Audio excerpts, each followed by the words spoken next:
Hey, Dustin Tibbetts with Passport to Wall Street. Today we're going to talk about the sectors of the S&P 500. You probably see them a lot on the news or as far as all the different lists of how the markets did for the day. When they say the S&P 500 did well, a lot of times people will break it down into the individual sectors, and so I thought we'd take a moment and go over some of that today, let you know what you're looking at.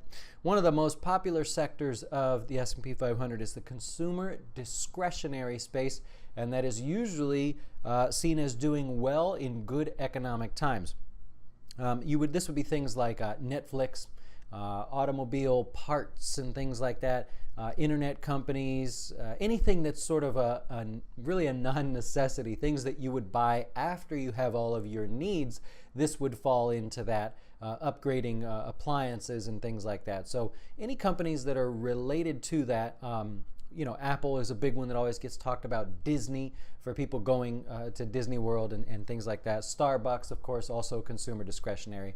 That's that portion of the S&P 500. And actually a good ETF to take a look at would be XLY. This is the consumer discretionary ETF that would include all of those names if that's something that you do want to participate in. In sticking in this same category here, let's go over to another sector. It's the consumer staples sector, or section of the S&P. There you go. The consumer staples sector, typically known as holding in or doing well during sort of bad economic times. These are the staples, the things that you need and you will continue to buy regardless of the economic cycle. It's going to be food, alcohol, tobacco, beverages, things like that. And so names that you might look at are maybe grocery stores. You might have like Kroger.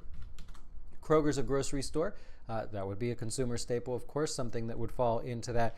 Procter & Gamble, all of the soaps, lotions, shampoos, things like that that you may need.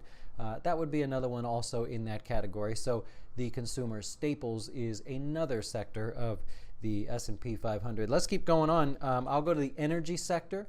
Energy would be anything related to energy. This could be actually producing or the equipment, the providing, the transportation of oil, gas. These could be refineries, things like that. And XLE is a very popular one that people like to look at.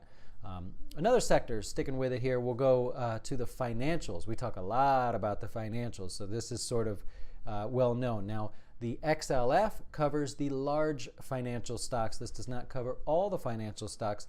But in the financial sector, you would have things, of course, like your Goldman Sachs and Bank of America. But you could also have real estate. You could also have mortgage companies, insurance companies, things like Allstate and things like that. So a lot of things fit inside the financials. Moving on, we'll go to healthcare. Healthcare is XLV. There it is. So healthcare is going to be anything biotech, healthcare providers, hospitals, the tools, the equipment that's used in healthcare. Pharmaceuticals, of course, is something that would be included in there. So you'd have names like Johnson & Johnson, Pfizer. Pfizer would be another one, of course, in the healthcare space, and that's part of that sector of the S&P 500. Next up, you have industrials. Industrials are a big part of the S&P 500. This could be airplane manufacturers, aerospace and defense companies, marine. You could go over to boat makers, things like that. Electrical, anything where we're talking about building roads, companies like that that may be interested in infrastructure. It could be transportation stocks, CSX, the railroad company, U.S. Steel, anything with those, those big manufacturing companies, and that would be in your industrial sector. All right, now the more interesting one, information technology. That's one sector of the S&P 500. This is software. This is the new cloud-based technologies. This could be internet service companies, electronic equipment, right, that goes into all of that. You tend to think of names like Alphabet, Google's parent company. You, of course, think of Microsoft, companies like that fall into the information technology space.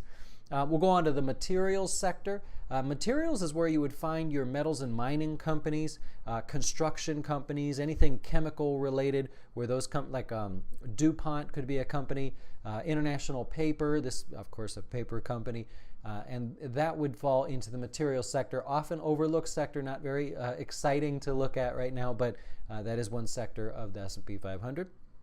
Okay, just a couple more.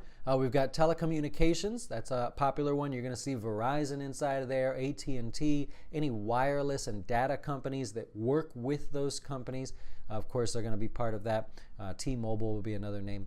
And then finally, we've got utilities. Utilities is a name. We'll go over to the charts to show you some more.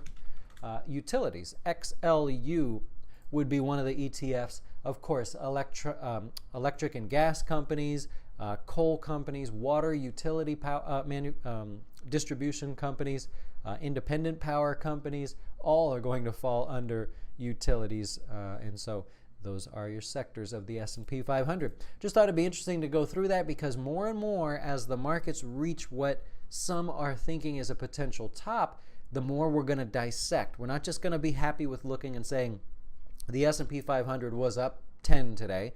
They're going to say the S&P 500 was up 10, led by, information technology or whatever it may be, one of those sectors. And so I thought it'd be nice to go over the sectors. As you see those more and more on, financial media, you'll now understand what makes up those different sectors. So hope you enjoyed the general overview, and we'll talk to you soon.